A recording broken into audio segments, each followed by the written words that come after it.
Hello everyone, welcome back to my another blog. তো আজকের ব্লগটা ভীষণই স্পেশাল। সেটা হচ্ছে আমার হাজব্যান্ডের বার্থডে হচ্ছে 10th ডিসেম্বর। প্রত্যেক বছরই আমি ভাবি নতুন কী করে ওকে সারপ্রাইজ দেব। তো এবছরেরটা ছিল হচ্ছে ওর 34th ইয়ার বার্থডে। তো আমি অনেক কিছু প্ল্যান ভেবেছিলাম, অনেক কিছু করেছিলাম। আর প্রত্যেক বছরই না ওর এই জন্মদিনের ঠিক কয়েক মাস আগে থেকে আমার মধ্যে কেমন একটা উত্তেজনা কাজ করতে থাকে। ভাবি যে কোনটা করলে সব থেকেও খুশি হবে।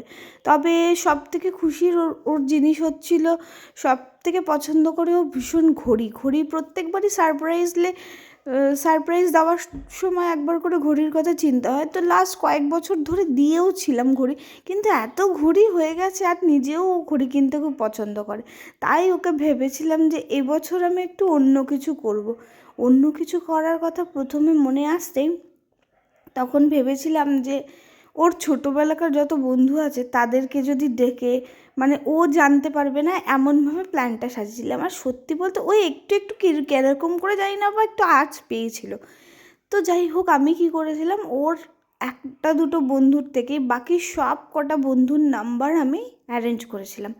তো অ্যারেঞ্জ করে সবার সাথে যোগাযোগ করে ওদেরকে বলেছিলাম তোমরা ওকে জানতে দেবে না, ও আসবে।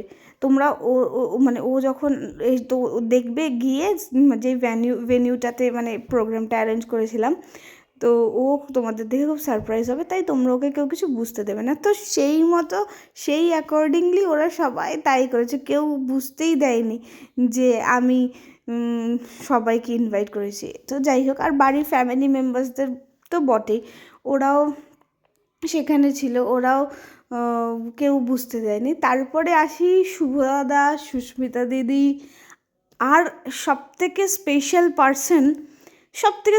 পার্সন মানে আমার সব কিছুতে, মানে আমার ওঠা পড়া, মানে আমার প্রত্যেকটা মুহূর্তে, মানে ওর কথা বলতে গেলে একবার করে আমার গলাটা কেঁপে ওঠে ভয়েস দিতে গিয়ে, আমার সেরকমই হচ্ছে। সেটা হচ্ছে আমার ননদ। ও যদি না থাকতো, মানে কীভাবে তোমাদের বলে বোঝাবো, মানে ও ছাড়া সবটাই যেন অসম্পূর্ণ। মানে তো মানে ও কিছু আমার বলার ভাষা নেই ওকে। যখন থেকে আমি প্ল্যানটা এক্সিকিউট করার জন্য চিন্তাভাবনা করেছিলাম, তখন থেকেই ও আমাকে একটা কথাই বলছে, কমলিকা তুই এতটা দূর আসতে চাইছিস, তুই পারবি তো? যেহেতু আমরা একটা হাউসওয়াইফ, আমাদের আমাদের মানে নিজস্ব কোনো ইনকাম বলতে সেরকম কিছু নেই, টুকটাক জমিয়েই চেষ্টা করি যতটা পারি। তেমন হচ্ছে আমার নন্দাই, মানে আমি মানে ভাগ্য করে হয়তো এরকম একজন পেয়েছি।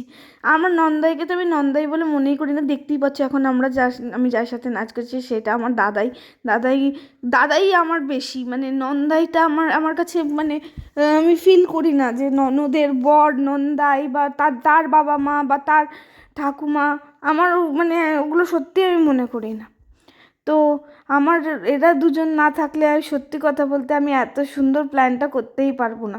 আর সবার মধ্যে এত সুন্দর বন্ডিং হয় না। তো যাই হোক, সেগুলো তো পরের কথা। প্রত্যেকে, আর দাদাই ছিল হচ্ছে মানে বাড়িতে, মানে ওদের বাড়ি বাঁকুড়াতে, দাদাই ছিল বাঁকুড়াতে। তো দাদাইকে আমি একটা ফোন করেছিলাম, ব্যাস, আর কিচ্ছু না, যে তোমাকে আমি জানি না, তোমাকে আসতেই হবে।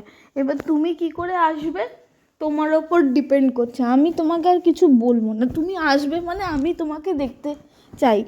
আর দাদাই এসে যাওয়া মানে হচ্ছে আমার, মানে ননদ এসে যাওয়া মানে যেমন আমার একটা হাত, মানে আমার দুটো হাত বলতে পারো, আমার ননদ আর আমার নন্দাই, এরা দুজন। তাছাড়াও আমার আরেক মাসি শাশুড়ির মেয়ে আছে, সে দিদিভাই, তার কথাও না বললে নয়, তারাও প্রচণ্ডভাবে সাপোর্টিভ। মানে তারা একবারও আমাকে বুঝতে দেয়নি যে হ্যাঁ এত বড় একটা ইনিশিয়েটিভ নিচ্ছিস, সেটাকে হয়তো তাতে অনেক খামতি ছিল, অনেক ডিসঅ্যাপয়েন্টমেন্ট ছিল, কিন্তু তার মানে সেটাকে মানে উপেক্ষা করে তারা যেভাবে আমার পাশে ছিল, প্লাস এই পুচকুটা, এই যে আমার ছোট্ট বাচ্চাটা, আমার এই বাচ্চাটার জন্য মানে আমি পাগল হয়ে যাই। প্রত্যেকটা ভিডিওতেই হয়তো তোমরা এই একটাই কথা শোনো তো যাই হোক, সেবারের জন্মদিনে ও তো এদের সবাইকে, এটা আমাদের পুরো ফ্যামিলিতে ভাই বোনেরা ছোটরা মিলে, এরপরে আসবে হচ্ছে আমাদের বাড়ির সব বড়রা, তো সবাই মিলে আমরা খুব ওই দিনটাতে আনন্দ করেছিলাম। আর আমার বর বলেছিল আমার জীবনের এটা হয়তো একটা খুব মেমোরেবল বার্থডে, আর আমি এটা চেয়েছিলামও যে সারা জীবন ওর কাছে মেমোরেবল হয়ে থাকুক, আমি সাথে থাকি আর না থাকি আগামীতে, কিন্তু এই মেমোরিজটা যেন ওর কাছে সারা জীবন থাকে। আমার মা বাবা, এটা আমাদের বাড়ির সব বড়রা মিলে।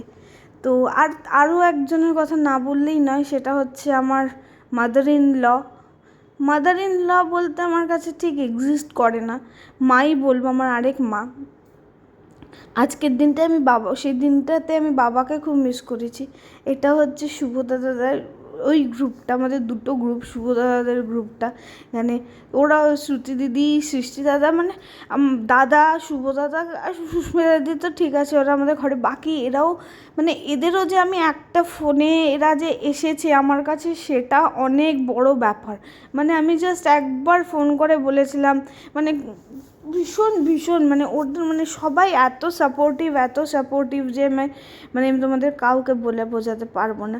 হয়তো কোথাও গিয়ে অনেক খামতি ছিল সেদিনকে, হয়তো অনেক মানে কিছু ভুল ত্রুটি ছিল, কিন্তু সবাই এত সুন্দর অ্যাডজাস্ট করেছে, আর এত মানে মজা হয়েছিল সেই দিনটা, মানে আমিও কোনো দিন ভুলবো না ওদের।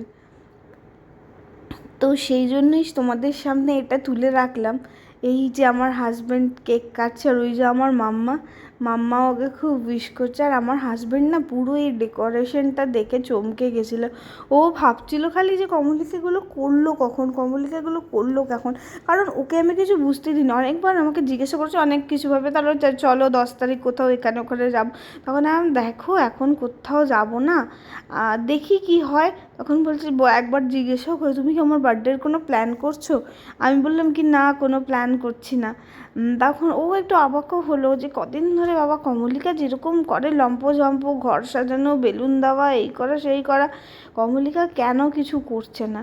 সত্যি কথা বলতে আমি ওকে কিছু বুঝতে দিতাম না, তারপরে আমাকে বারবার জিজ্ঞাসা করছে যে 10 তারিখে যখন 9 তারিখে যখন দাদাই এসে বলছে ভাই হঠাৎ করে তুই আসলি, তখন বলছে দাদাই বলছে না এই তো তোর জন্মদিন কালকে, তাই মা কমলিকা বললো আসতে, তাই আসলাম। তো তখন সব আমরা বললাম যে হ্যাঁ সেই জন্যই এসছে, আর কিছু না।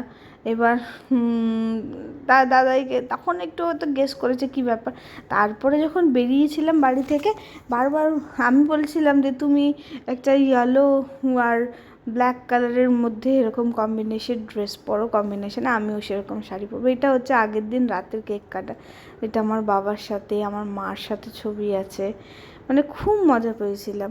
তো আমি তাই তোমাদের সাথে এটা শেয়ার করলাম যে আমার জীবনের হয়তো আমার ক্ষমতায় হয়তো আমি ওকে একটা ভালো জন্মদিন দিতে পারলাম।